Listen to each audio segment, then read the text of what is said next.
Above me smokes the little town with its whitewashed walls and roofs of brown, and its octagon spire tones smoothly down as the holy minds within. And wondrous, impudently sweet, half of impassion, half conceit, the blackbird calls adown the street like the piper of Hamelin. I hear him, and I feel the lure drawing me back to the homely moor. I'll go and close the mountain's door on the city's strife and din.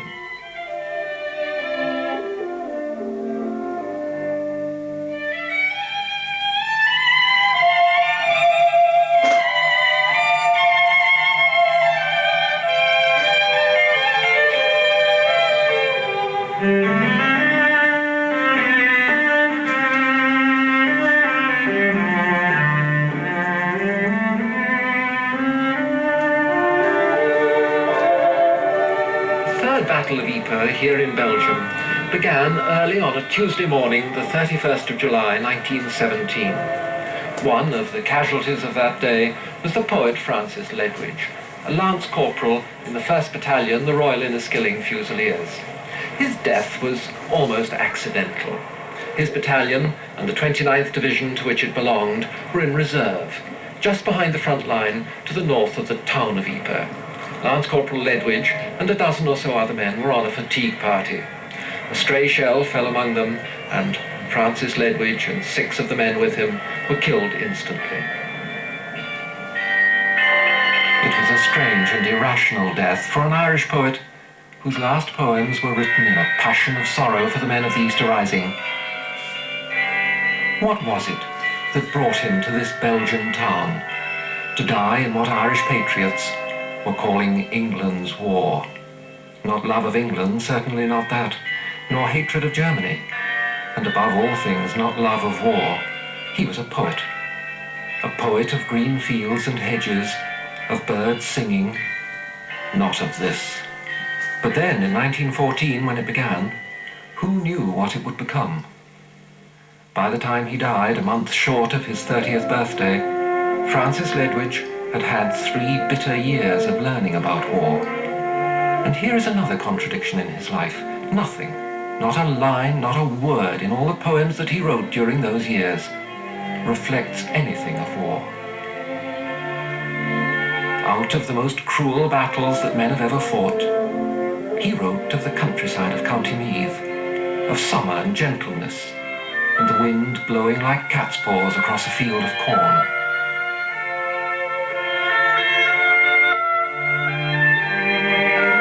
The primrose and the daffodil surprise the valleys, and wild thyme is sweet on every little hill when lambs come down at folding time.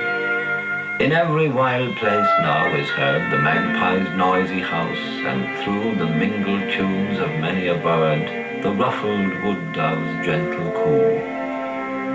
Sweet by the river's noisy brink, the water lily bursts her crown. The kingfisher comes down to drink like rainbow jewels falling down. And when the blue and grey entwine, the daisy shuts her golden eye, and peace wraps all those hills of mine, safe in my dearest memory.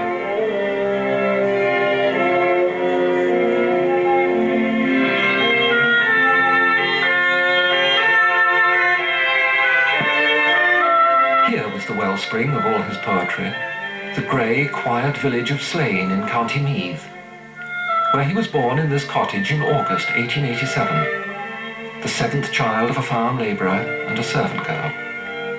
His father died when he was 3 years old, and mere poverty became bitter hardship. And yet, in this bleak schoolhouse, he learned to love poetry, learned the magic of words, of writing. And while he was still a child, he began putting together the 2 things that he knew: rich words out of books, and the small, infinitely humble things out of the fields that were his whole material world, and making up stories to tell his mother, until, as he grew older, the stories became poems.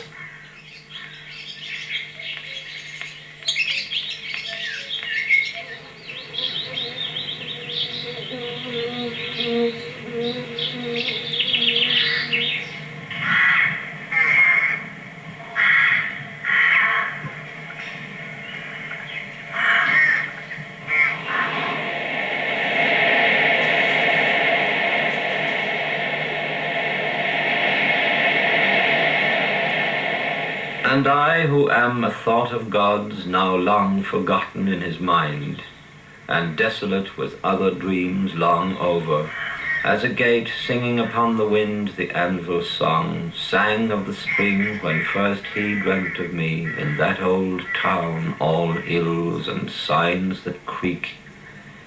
And he remembered me as something far in old imaginations, something weak with distance, like a little sparkling star, drowned in the lavender of evening sea. All through Francis Ledwidge's life, there runs this complete contradiction between what he wrote and what he did. As a very young man, he was an active nationalist. He was also an active trade unionist at a time when trade unionism was a revolutionary idea in Ireland. He was deep in every kind of local politics. He was full of the revival of the language, and none of this appears in his poetry. Not a word, not a syllable. Before he was 20, he organized a strike in this copper mine in Bow Park, fighting for human treatment for the miners, lost his job over it, very nearly starved, and healed his soul with poetry like this. For sometimes the thought comes that the brown tomb is not the end of all our labourings, but we are born once more of wind and rain to sow the world with harvest young and strong, that men may live by men till the stars wane and still sweet music fill the blackbird's song. Despair sometimes takes hold of me, but yet I hope to hope the old hope in the better times, when I am free to cast aside the rope that binds me to all sadness, till my rhymes cry like lost birds.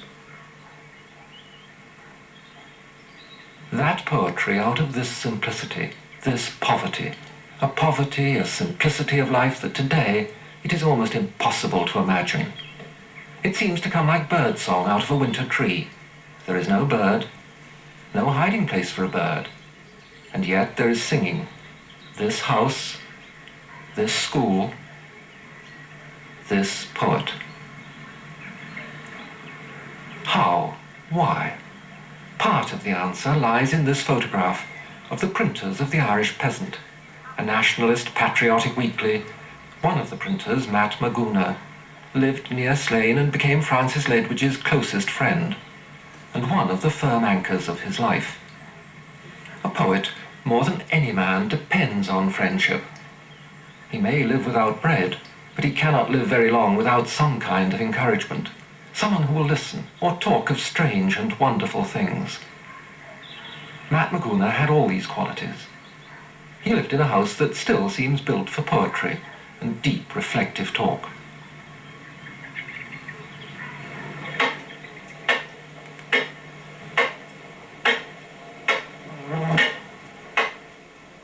A house of warm fires and quiet evenings, and there were books, a poor man's library, good 19th century books of self-improvement. And there were novels, poetry, books on astronomy and mathematics, entomology, history, on Ireland's nationhood, Ireland's literature and language.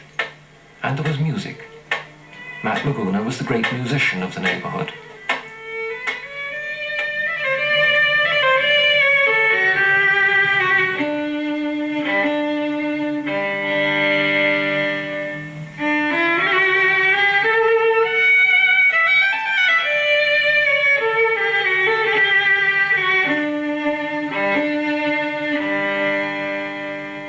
Here was the country forge of Francis Ledwidge's poetry. To be able to talk to a man who cared for the things of the mind. On a summer day, they'd sit for hours under the cherry trees, trying words and lines of poetry like ripe fruit. Ledwidge would carry this orchard in his soul until he died. Loop this red rose in that hazel ring that snares your little ear, for June is short, and we must joy in it and dance and sing, and from her bounty draw her rosy worth.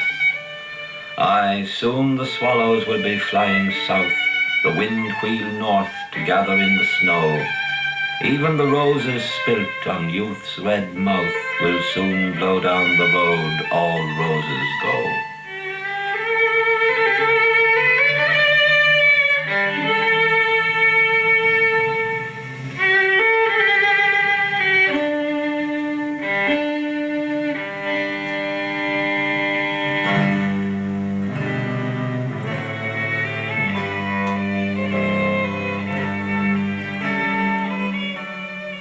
he would carry something else too, or perhaps it would carry him. This great house, the castle home of Lord Dunsany, as far from the world of Matt Maguna as one could reach. Yet Lord Dunsany became the poet's friend, almost as close a friend as Matt Maguna. How? Francis simply wrote to him, asking him to read a copybook full of apprentice poems and say what he thought of them. And Lord Dunsany, not merely a big game hunter and world traveller, but a writer and poet already beginning to be famous, wrote a reply filled with a generosity and enthusiasm that's still surprising today, when the words aristocrat and peasant have been half emptied of meaning.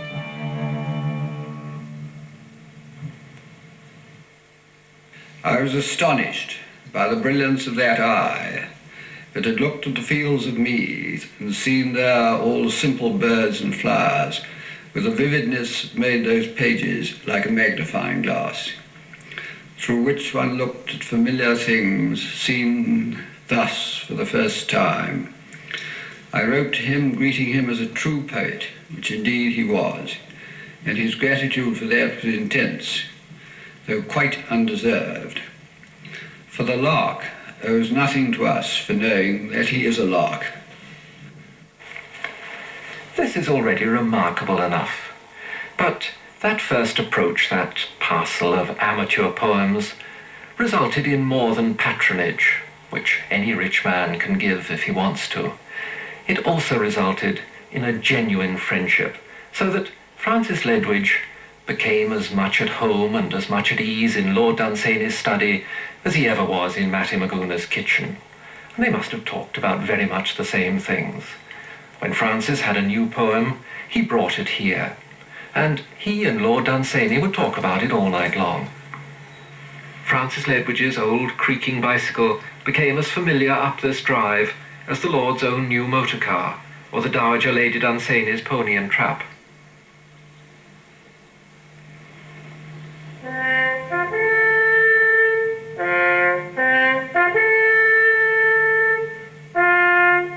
It was a friendship that could have overthrown another man's mind. Like coming out of a dark cave and seeing the sun for the first time. Books beyond a lifetime's reading. The opening of a new, sophisticated world. But Francis Ledwidge kept his balance. And on his side, Lord Dunsany was also wise. He never tried to teach, to influence. He always said that by introducing Francis Ledwidge to the poetry of Keats, he did as much as was ever needed.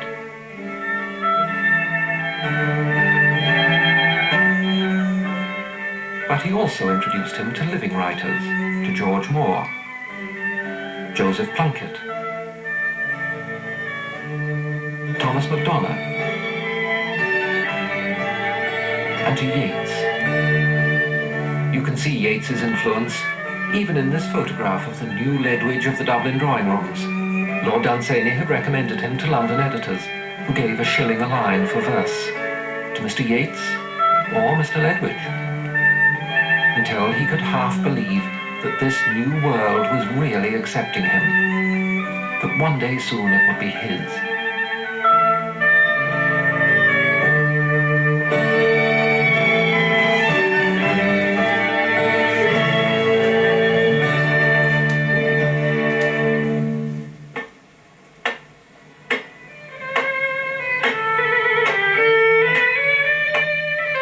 And yet, his old world still held him. More than half his heart, half his mind remained in that other world of his, of patriots and the Irish volunteers.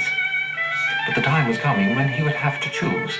It was August 1914. Lord Dunsany joined the army immediately. Naturally, what else would a man of his world do? But a man of two worlds. The volunteers themselves divided, half for Ireland, half for Kitchener.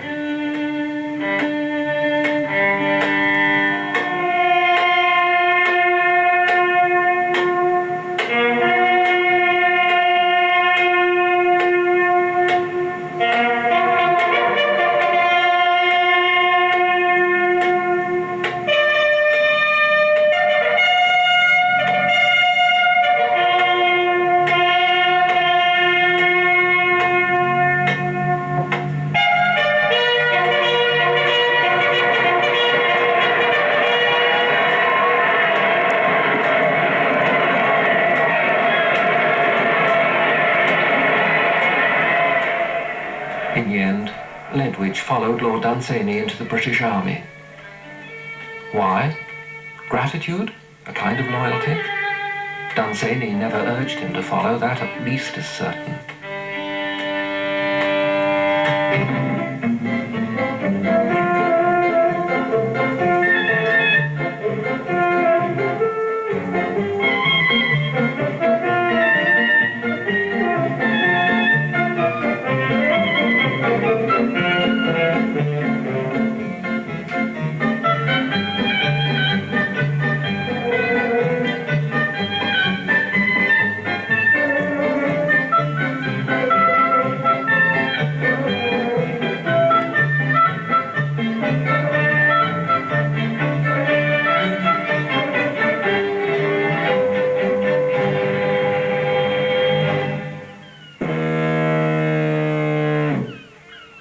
There are stories of a broken love affair, but the one certainty is that he joined up in October 1914, and a year later had survived the Allied disasters in the Balkans and was fighting in Gallipoli and writing poetry, but not war poetry. The sheep are coming home in Greece, hark the bells on every hill, flock by flock and fleece by fleece, wandering wide a little piece through the evening red and still, stopping where the pathways cease, cropping with a hurried will.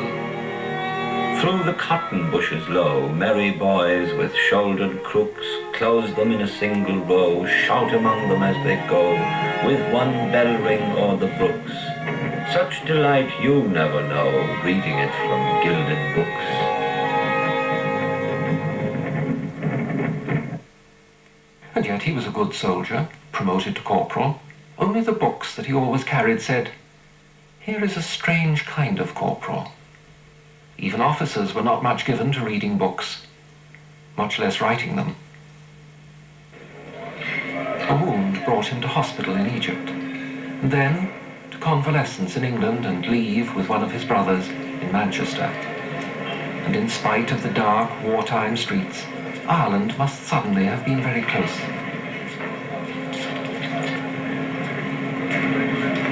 And that week, news came to tear the wound open. News of the Easter Rising. I came unto a windy height and cried my sorrow, but you heard no wind, for you were listening to small ships in flight and the wail on hills behind. And then I left you, wandering the war, armed with will from distant goal to goal, to find you at the last, free as of yore, or die to save your soul. And then you called to us from far and near, to bring your crown from out the deeps of time. It is my grief your voice I couldn't hear in such a distant clime.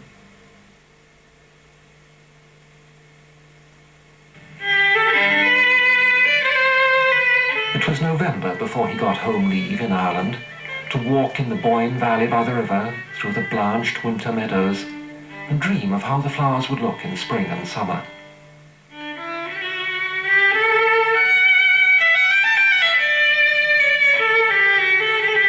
To walk up the village street and be a hero to the children.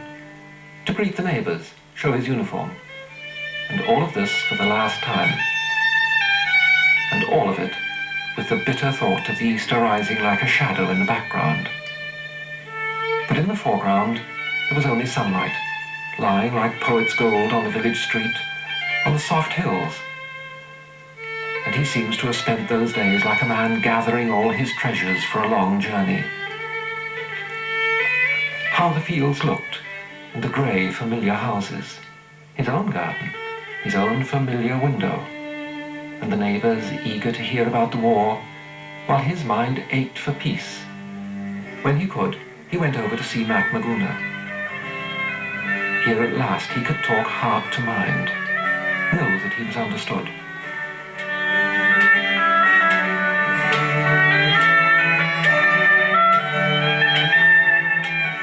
Here he could breathe the scent of books again, but much more than that. He could remember the long evenings and the deep talk, and all the clock had ever said to them was, "Time enough. There's time enough." A willow spray dipped in the stream, moving a gleam of silver ringing, and by a finny creek a maid filled all the shade with softest singing. Listening, my heart and soul at strife, on the edge of life I seemed to hover, for I knew my love had come at last, that my joy was past, and my gladness over. I tiptoed gently up and stooped above her looped and shining tresses, and asked her of her kin and name, and why she came from fairy places. She told me of a sunny coast beyond the most adventurous sailor, where she had spent 1,000 years out of the fears that now assail her.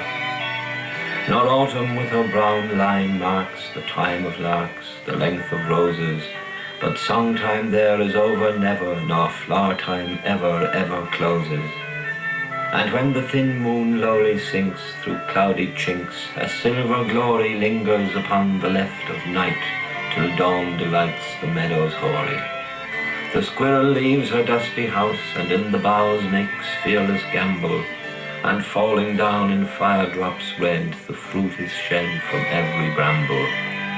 But at the sighing of the leaves, when all earth grieves for lights departed, an ancient and a sad desire steals in to tire the human-hearted.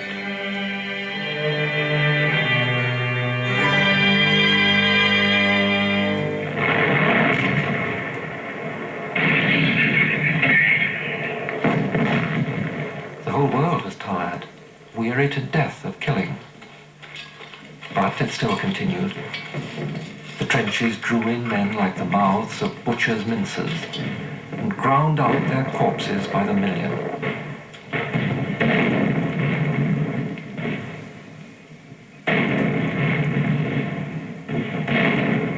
That summer, what war historians would call the Third Battle of Ypres was being planned by the Allied High Command, and Ledwidge was writing his last poems. Poems about birds, whose voices had always been his voice, about rivers, where no blood had run for centuries, and the water was full of a silver whispering of peace.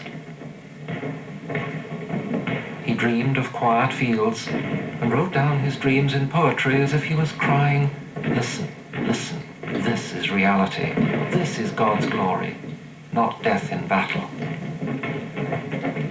A burst of sudden wings at dawn, faint voices in a dreamy noon, evenings of mist and murmurings, and nights with rainbows of the moon. And through these things a woodway dim, and waters dim, and slow sheep seen on uphill paths that wind away through summer sounds and harvest green. This is a song a robin sang this morning on a broken tree. It was about the little fields that call across the world to me.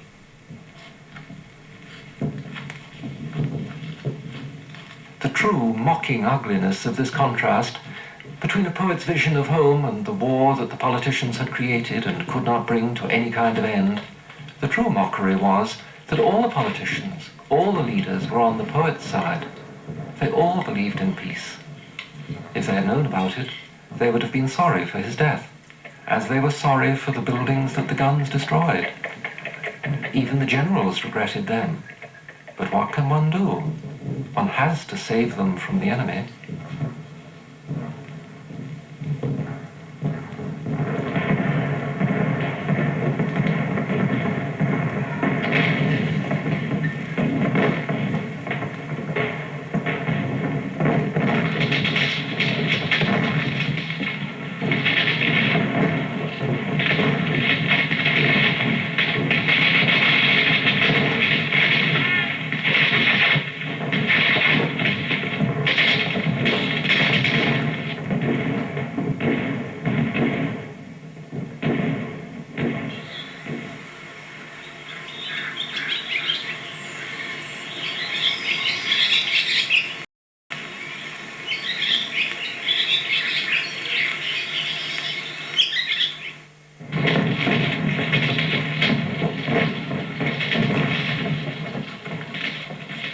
The 31st of July, 1917.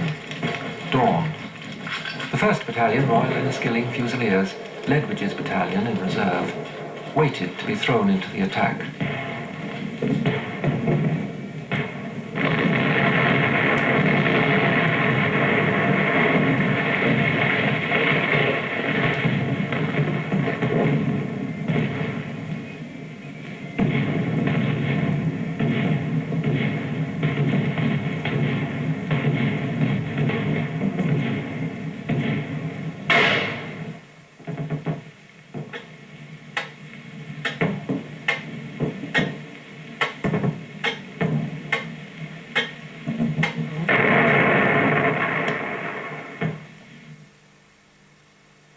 During that day, Francis Ledwidge was killed by a stray shell. Now sheep graze on the field where he died, and the life of the farm unfolds its slow rituals as though the war and its great victories had never happened. Yet, so many soldiers died for this patch of undistinguished ground that you would imagine the very grass tasted of blood, that the air would smell of it. And yet, the plough horse goes quietly and never hears the echoes of the guns. And this, of course, is as it should be, must be. We would go mad if we saw our true reflection in the fields and the eyes of beasts. And the poetry of Francis Ledwidge is like this quietly enduring farm that rebukes our cruelty with its innocence, like the moss that grows on the grey ruins of the war.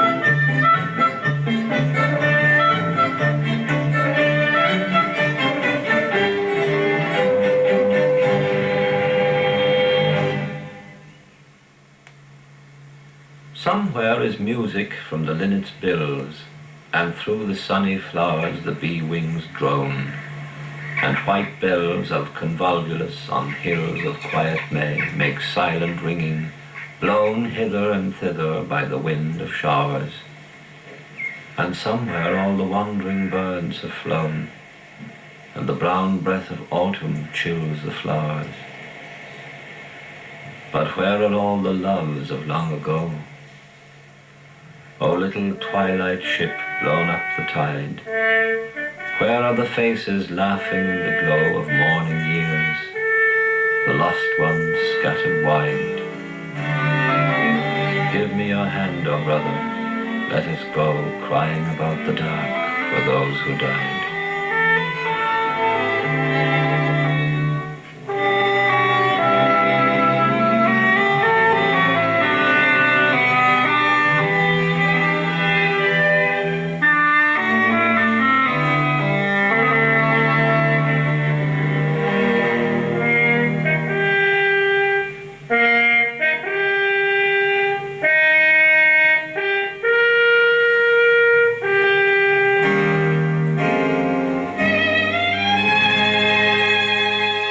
More than 8 million soldiers died in that war. 8 million. The figure is unthinkable, unimaginable. The feet of the marching dead are like an eternity of echoes.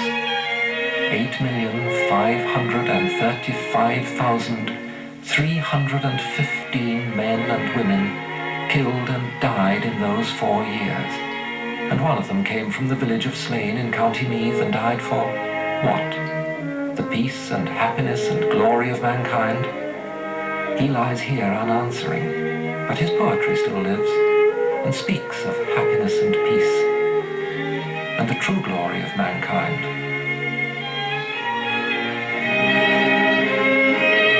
Old Mother Earth for me already grieves. Her morns wake weeping and her noons are dim. Silence has left her woods, and all the leaves dance in the windy shadows on the rim of the dull lake through which I soon shall pass. to my dark bridal bed down in the hollow chambers of the dead. Will not the thunder hide me if I call, wrapped in the corner of some distant star the gods have never known? Alas, alas, my voice has left with the last wing. My fall shall crush the flowery fields with gloom as far as swallows fly. Would I might die, and in a solitude of roses lie as the last buds outblown.